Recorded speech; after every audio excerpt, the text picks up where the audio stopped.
Welcome back to all our friends, family, and yes, even our foes. To the Foxx Den Sports Podcast, where Todd and his sports-passionate kids are ready to bring you the latest updates and insights on all things sports. So sit back, relax, and enjoy the show.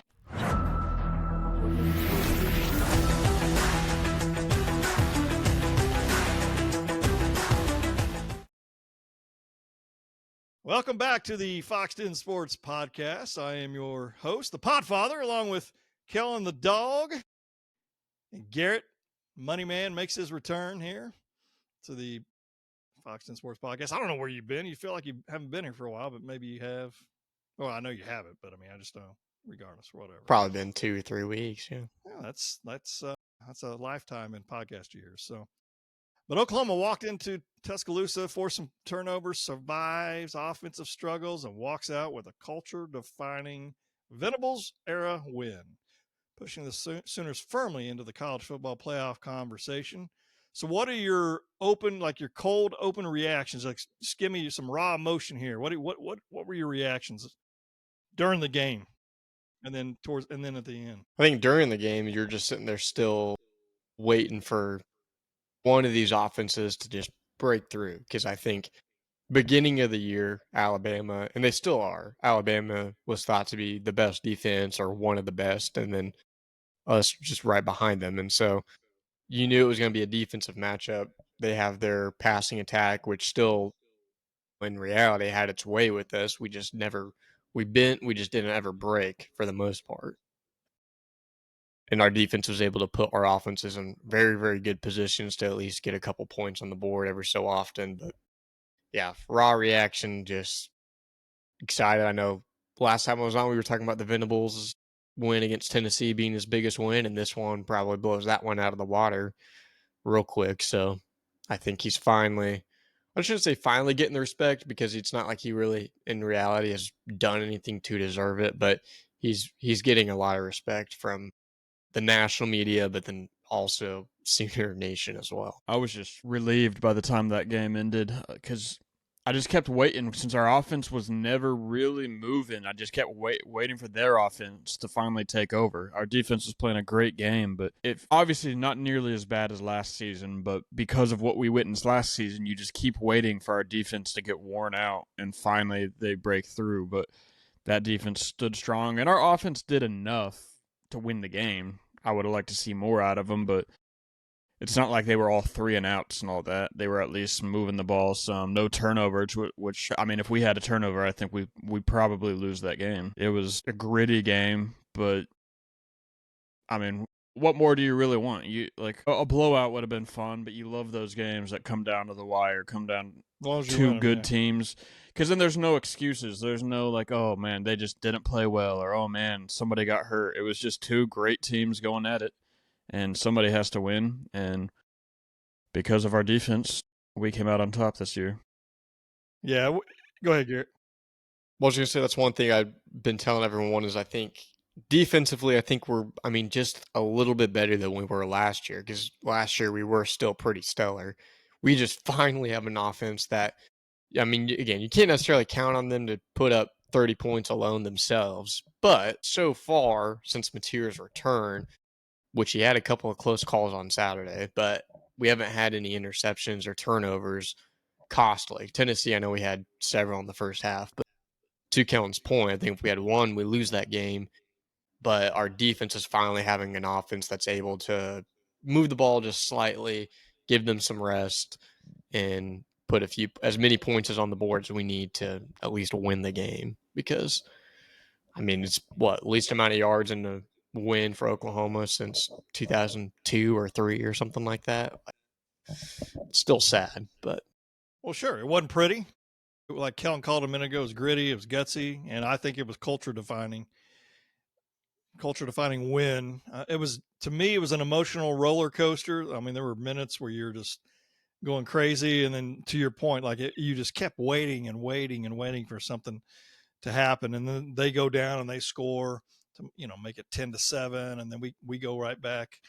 I think we may have punted and then they fumbled and then we got it back, and score. But it was just roller coaster. And then Alabama scores to make it 21-20, and you're thinking, oh my gosh. And then I think we may have gone. I thought we went 3 and out right after that and punted the ball away, but they still couldn't score. But we got the ball back. But regardless, then we win the game, and the defense closes the door late for this team, and I think that was just a national statement. And we were talking offline a minute ago when Kip Lewis makes that sack and makes it 3rd and I think 21 or something like that, and then they got a bunch of yards to make it 4th and 5 or 4th and 4 or something like that. Go ahead. Well, he got the sack on first, Yeah, and then first down, incomplete on second. Right. Yeah. And then Peyton Bowen made that huge play too. I mean, he made an incredible play with just getting his little left hand right there. I think it was his left hand. I saw some fans, it's interference. I mean, the guy was sliding, so there was nothing. You could see. It was the But perfect at that point, I'm just like, placement. like we won. Like, we're going to win this thing. So it was incredible. What was the biggest play of the game? What do you think the biggest play of the game was? I think there's 2. I think the first one's actually, they're both probably easy. Pick 6 by far. Sure. Obviously. I mean, that was magical. I thought he was going to get especially after the whole fumble that they gave him. I mean, we would have been hoping it was a fumble if we got it, which I still don't know how we didn't get that ball. And then it was a first down for him. And then it was a first down plus like 11 yards. Yeah. Then next play, like they're still talking about the call, and then all of a sudden it's intercepted. And nothing I love more than watching defenses after a pick like that, just immediately all their momentum shift to the other side, and they're just trying to block. Like they're running through everybody they can. It's one of the funniest things I see. Now, honestly, that was all Eli Bowen. He didn't get any blocks really. Everyone was just missing, but either way scored. Then the next one was probably, the missed field goal, in my opinion. I mean, I don't think Taylor Wine definitely got a finger on it. That thing was not making it either way at all. But still, 3 points is huge, especially at the end of the half. That little bit kind of hopefully gave us, a little bit of momentum going into the half. Kellen, you agree? I'm assuming you agree with those, but yeah. I mean, Eli Bowen, I didn't think he was going to get in. I don't know about you guys. I thought he was going to get He's not very fast. And he finally, when he went in, I'm like, man, like, he scored again. So, Kellen, sorry, I think I interrupted. Well, no. I was just going to say after that, it's like, maybe we need to get Eli Bowen and R. Mason Thomas in on offense, because those guys, they know how to move the ball. They play with a little more urgency when they get that ball. And Garrett, what was you were talking offline, what you saying about the guys we were missing? Well, yeah, R. Mason, huge. As much as that's our deepest room, that's still a first-round prospect. And, again, Taylor Wine played his butt off. And I think he probably would have still gotten as many snaps. Marvin Jones got some snaps. PJ got some snaps. But I'm excited to see what he turns into. And then Jaden Jackson only played 8 to 10 snaps, I think, if I'm not mistaken. So he was definitely, he was questionable going into the game.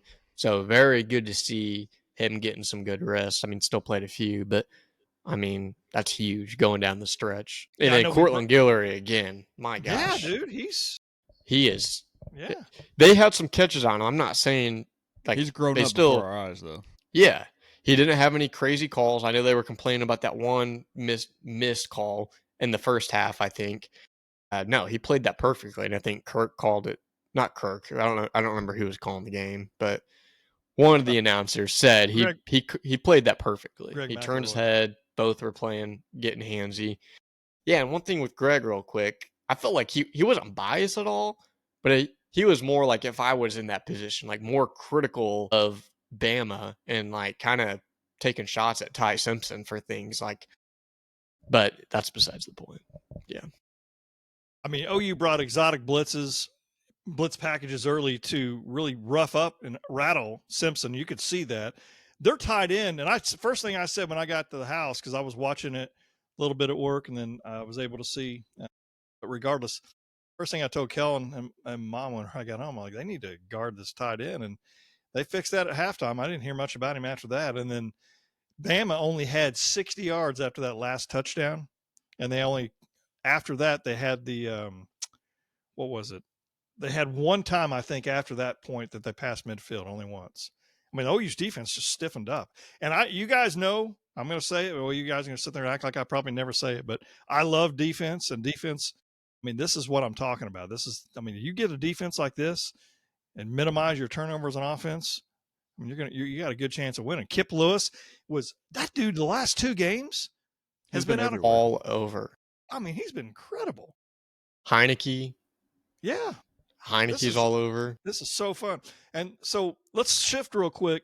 Special teams. Talk to me about that. How important that win was for the special teams team. I mean, Tate Sandel's jersey needs to go in the rafters. I mean, dude's breaking records every week. Like 7 for 7 from 50 yards. I mean, you'd think surely you'd think surely he'd miss one of these, and especially playing in 2, if not 2 of probably the top 5 to 10, hardest places to play. And sure. So he just doesn't care. But yeah, huge. And then Jaden Hardy, that punch out. I love to see kind of guys lower on the depth chart making a big play like that. Well, how big was Satanga's punt return, that very first one?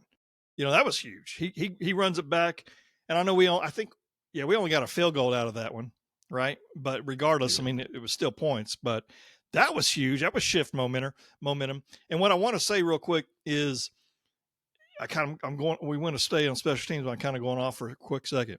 I know a lot is made of the huge discrepancy between the 2 teams. So I've got it up right here. Let's see here. Total yards, 406 to 212. Okay. But remember, obviously, we had the 87-yard interception return, and we also had that huge punt return. Those are momentum shifters, right? So, whether or not Satanga doesn't run that back, if we get 50 yards on that, who knows? But regardless, those do matter. And we beat them in 2 of the 3 in my, obviously in special teams and in defense. Go ahead.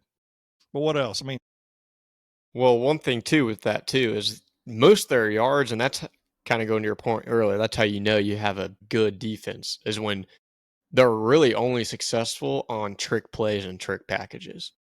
Like, couldn't tell you how many times they would sit there and do some sort of, disguise or fake snap and walk away, all this jazz. And that's how you have a good defense, is when they know they have to call that to get anything going.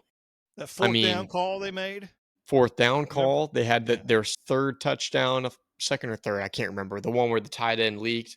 Their first whenever 2 Ty touchdowns Simpson was looking to the side, got the snap, expecting it. And then our defense was also looking, so they got us way off. But that's how you got a good defense right there. I was just going to say, like, the second touchdown was that one, and the first touchdown came on a drive when I can't remember what the trick play was, but I know that got them a chunky yardage. Like, they couldn't beat us with regular plays. So I think because of that, like, we just started watching for that kind of stuff and really limited it the rest of the game. Sure. Again, it was ugly, but I mean, how important is it not to have a turnover? That just goes to show you. And crucial late game first downs, be able to control that clock. So again, I know we're heavy on some freshman offensive linemen, and I still think obviously there's some work to do there. But I mean, how much experience this is for those guys, I think, and we've got some guys coming in the next year or so. I think it's going to be incredible. So I'm so excited. I'll tell you, like, Kellen, what we were talking about, what was it? There was the play where we had the false start early, and then the very next, it pushed it from 3rd and 2 to 3rd and 7, and that's whenever Mateer went back and then made that throw, that intentional grounding throw, which some people say maybe not. Regardless of the call. It was intentional grounding.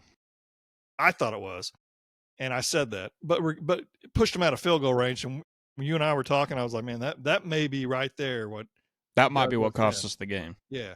And we've got to fix that stuff, man. Even though there's a few games left, we still got to fix that stuff. We do, but if we want to have any real chance in the playoffs, that's the little stuff we have to fix. We need to get our offense to move a little better.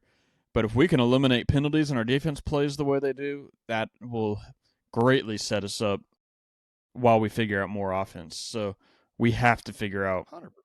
all penalties, but especially the pre-snap penalties. But you've got to, I mean, we've improved from 2 weeks ago of Tennessee. I mean, that game, I still just luck that we won that game. I mean, still improvement. You don't like to see penalties either way, especially costly ones like that. But I think we definitely saw an improvement over the bye week. Right. So now we're 8-2, and we are in the driver's seat as far as like our future. If we can win these next 2 games, we'll be in. Win against Missouri, against it's 11 o'clock Central Time here in Norman, and then the next game after that is the week. It'll be the Saturday after Thanksgiving. It's LSU. Found out today it was a 2:30 kickoff, which I'm not happy about. I mean, both incoming opponents, I mean, they're struggling, but they're also still at the same time, in my opinion, they're still dangerous. They're not to enough to demand some sort of focus from us. I call it the Red November storyline keeps growing with this. What are your thoughts on the upcoming game against Missouri, real quick? Not scared at all. Are you worried at all? all? I'm still concerned, and I know Kellen busts my chops all the time saying I always give the other team too much credit, but I'm still a little concerned. Well, I mean, they're going to be ranked. They're going to be ranked for sure. So that's going to look like another good win. That'll put us at 5 ranked wins on the season. And so, I mean, yeah, they're top 25 in the country, but the drop-off is drastic in Norman, third-string quarterback. All they can do really is run the ball, which I think we're going to do just fine, especially with Jaden Jackson and David Stone specifically being one of the best rushing defenders, interior defenders in the country. So I'm not worried. Yeah, we have no excuse to lose. Like, this would end up being like Texas a couple years ago if we lose it like this next one. Remember when Dylan Gabriel beat Texas, we were on top of the world, and we lose the next 2, or we'll look real bad the next week and lose the next one, I think is what it was. But we have no excuse. What I would like to see, I want to see our offense get rolling. I want to see us get back to taking some shots. Like, I feel like we're scared right now. I do feel like our play calling was playing not to lose rather than playing to win sometimes. They were way too conservative. I don't care if Mateer has a couple picks if we win. I want to see him taking some shots and just getting some chemistry going with those receivers again. So I don't think we should have any trouble winning, but I would just like to see our offense dominate, though. Yeah, I don't want any picks, but I hear what you're saying. And that's a good point, because I was going to ask that. When's the last time we really have been throwing the ball downfield? It's all these little 5-yard passes, maybe 10, whenever somebody's completely wide open. But to Kellen's point, like, what's like is that at? Why are we not able to throw it a little bit deeper downfield? I know once a game we'll probably try to throw it deep or whatever, but it is missing this on this offense. And do you think, I guess is my question, are we playing a little bit too conservative, trying to say, hey, don't make a mistake, don't throw an interception? I think so, but I also think without having a great offensive line, like Mateer doesn't have a lot of time. Like, that intentional grounding was bad, but he didn't have a whole lot of time. He could have gotten rid of it, but they were on him really quickly. So I think we are just so scared of taking big sacks or potentially throwing picks that we're just playing I think we're playing way too conservative on offense. And it's the last 2 games, but these next 2 is the chance for us to really test what we can actually do. I think Mateer just doesn't have the arm strength to get it there. I mean, I think he's probably honestly on the same level as Gabriel as for arm strength, and Gabriel was never able to really push it downfield. Arnold would just overshoot him by 50 yards, but so I think that's part of it. Again, he definitely doesn't have enough time to let the play really develop, but it's hard. It sucks whenever you got the talent of downfield playmakers like Satanga and Deion Burks, but yeah, I think we're just playing to not make a mistake, not put our defense in a tough position, force them to mainly, win us the game and get us in a good position to where we don't have to move the ball very far. Because, yeah, I mean, specifically I think it was our last field goal to take the lead back when he was kind of dancing around in the backfield, looking like he might want to throw it on 3rd and goal and then took the sack. But I just hate doing the same thing every time we're down there. Like, let's get some design, something special, score a touchdown finally, because he's got 9 passing touchdowns on the year, which is pathetic. And so, I don't know. We'll see. I agree. I think I want to see the ball downfield as long as he's got the time to do it, because there's a few plays last Saturday that he had 5 to 6 seconds, and he had no idea what to do with it. And there was one specifically, he almost threw an interception trying to do too much. So, yeah. I keep hearing that it's possible this Bo, I don't know how you say his name, Pribula, may actually play this game. Have you heard? I have not heard. I haven't seen that. Yeah, I've seen that he was warming up against Mississippi State. He was warming up on the sidelines, and I've heard that it's possible that he plays. Hey, give us your best. Now, let me ask you this, though. Do you think this will be the toughest defense these guys have gone up against? Our defense. Mizzou playing our defense. I mean, look at their schedule, I guess, real quick. I'd say they played Bama, which obviously has a good defense. I would definitely put ours above theirs. Other one would maybe be Auburn, which definitely not on our standards. So, yeah, I would agree. Okay. Well, I can tell you they've thrown 15 interceptions, and they've had 15 fumbles and lost 5 of them. So that's basically average 2 a game. If they could turn the ball over, if we can force two turnovers again and limit ours, of course, and heck, even get them to have more. Obviously, I'm going to like our chances. I can't stand Missouri.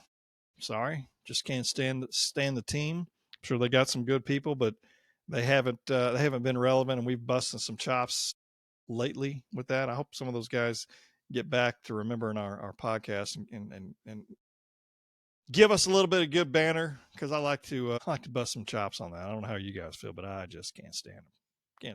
I just know a bunch of casual Mizzou fans here. Like, you never see any just hardcore good or bad Mizzou fans. They're both I never even casuals. knew any casual Mizzou fans, so you know more than I do already. Yeah.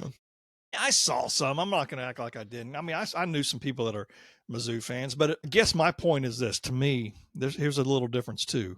They're true fans, but their fans are like our fans. Like, if they lose, I think they're kind of, I mean, it hurts when we lose. Like, it hurts.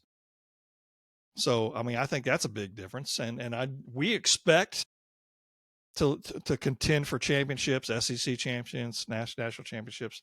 They're lucky if they're like, hey, once every 5 years, if we can contend for something like this. And I'm not being disrespectful. I'm just being honest. I mean, I think that's the way it is. And we got a lot of Missouri fans that act like, hey, well, we beat you last year. I mean, that's fine. You beat us last year. I mean, there's a lot of teams that beat us last year, but this is a completely different team. To your point a minute ago, I think this is a better defense than we had last year. I mean, these guys, like the Bowen brothers, those guys are playing great too. And I got to do a shout out to, so Candy is a girl that used to work for me in Springfield, Missouri. Those are her nephews. And I'm like, I'd love to be able to try to get a hold of those guys at some point if I can get a hold of her. But yeah, those guys are playing lights out as well. I mean, this is a really solid football team. We keep the turnovers from our end under control. Keep the defense away. We've been playing. I mean, I like our chances. I like our chances a lot, 100%.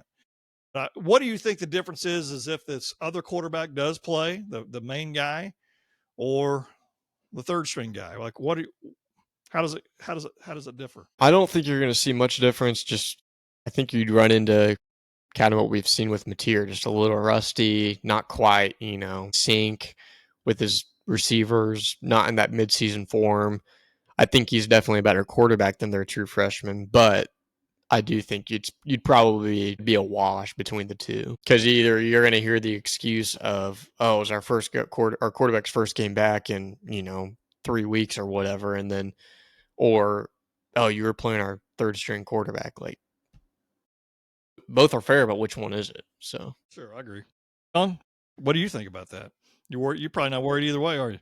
I'm not worried either way. If I were them, I would look at the defense they're about to play and think, I'm not trying to end this guy's career. I'm just going to let him sit another week. Like, what do they have to gain? They're not going to, unless everybody just loses the next 2 games, they're not going to do anything in the SEC. They're already bowl eligible, and that's their national championship every year. So go ahead and keep their quarterback healthy if he can come back. I would not. That's just throwing him straight into the fire. I would not throw him into a game like this, personally. And then, I don't know if you guys know, but there's noise about their coach. I don't know how you say the guy's name. Eli Drinkwitz. Possibly Penn State's choice. You got that chatter going on. I don't know how that affects a team. If it does affect a team, I don't know the answer to that. I just know whenever Lincoln Riley was leaving, but we didn't know he was leaving, when you go back and you kind of feel, okay, you know what? I don't think his head was probably as much into that game as it probably should have been. But again, it'll be an interesting matchup, and we've got to win these last two, though. Got to win these last two to be able to continue to be in this thing. So give me some predictions. What are your predictions for this game against Missouri? Going Oklahoma 32, Mizzou 13. Okay, 32. That'd be sweet. Man, that'd be sweet. I think we're move the ball a little bit just because their defense isn't anything spectacular. I think we move it a little bit. Defense keeps us, not having to drive 70 yards every possession. I think that's where we found the most success is whenever we move the ball, a couple first downs, punt it within the 20, stop them, then we get the ball at midfield. And it's just a chess match at that point. I think it's 37-10. Oh, you guys are. I think Hawkins plays a chunk of the fourth. I just don't think they're good, and I don't think they're good at all. Only reason I don't think Hawkins plays is because they won a red shirt. Yeah. But I think we'll see the other goon we got as a backup. I don't even remember his name. Oh, come on. Be nice. He's one of our guys. He's a Raleigh, North Carolina guy, so be nice. I got 23 Oklahoma, Missouri 16. I think it's going to be a little bit closer.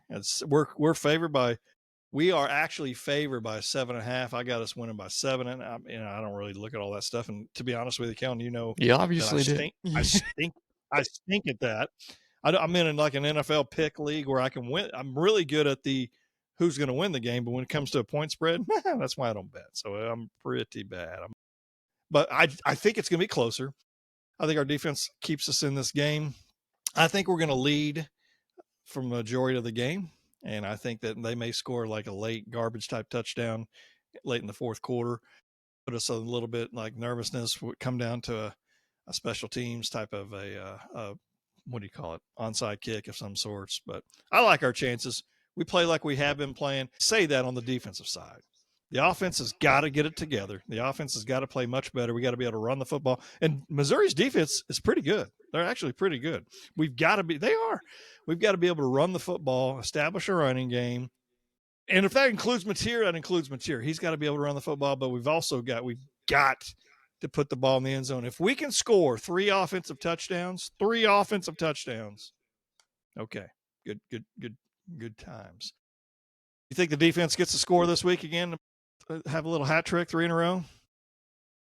You think so, Kip? I think they'd score twice. My gosh.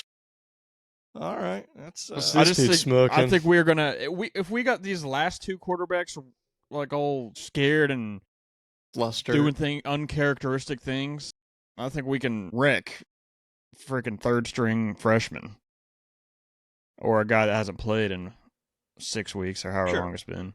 I'll tell you what's amazing. I've been a season ticket holder for 30 years, and we used to be in the Big 12 with Missouri. I've never seen Missouri play.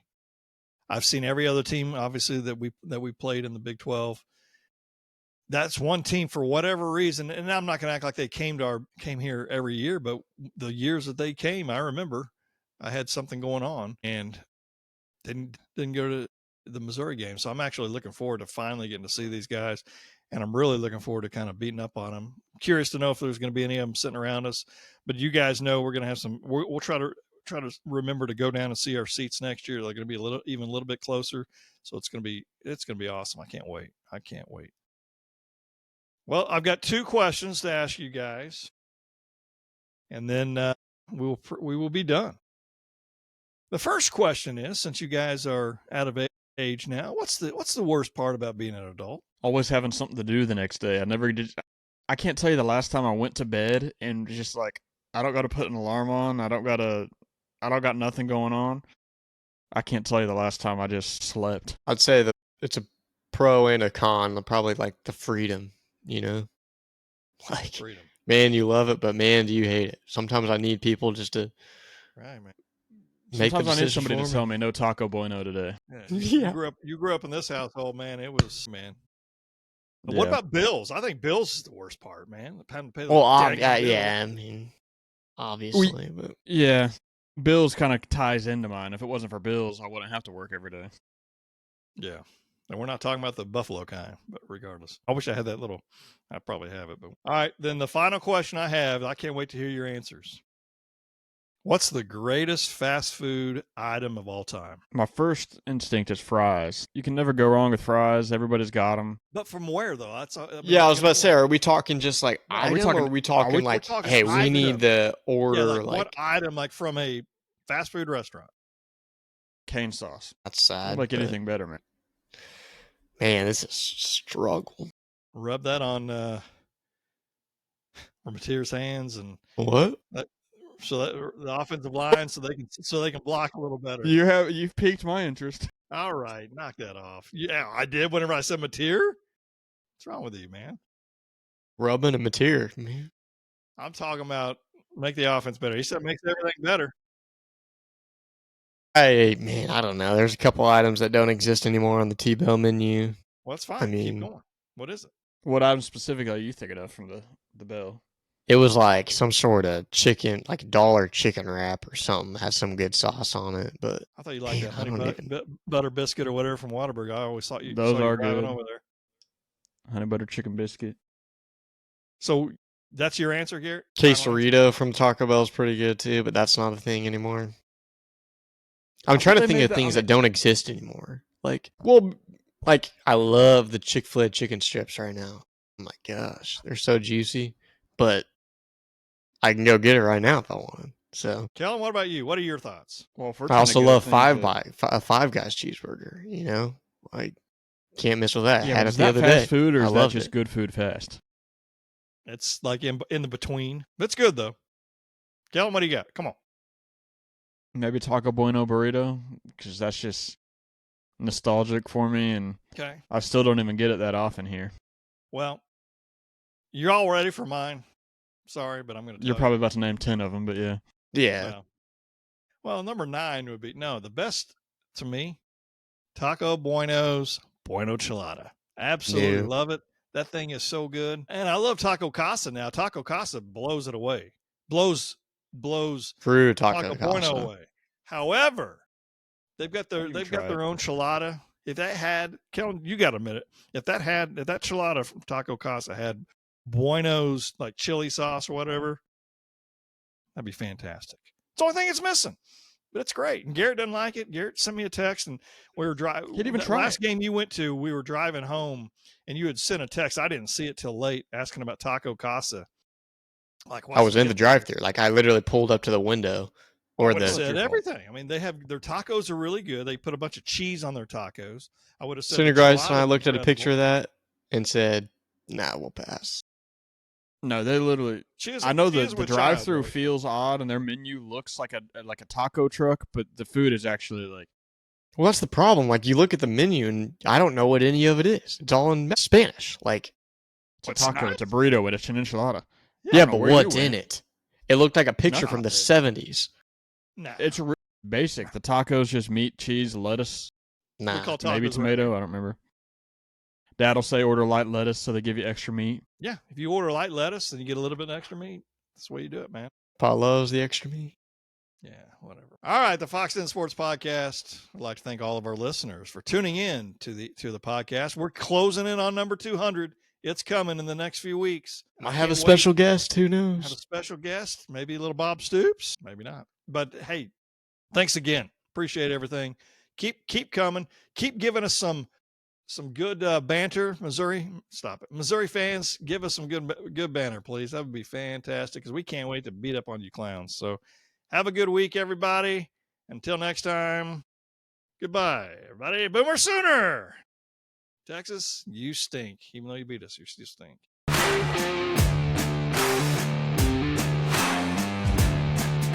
Thank you for listening to the Foxx Den Sports Podcast.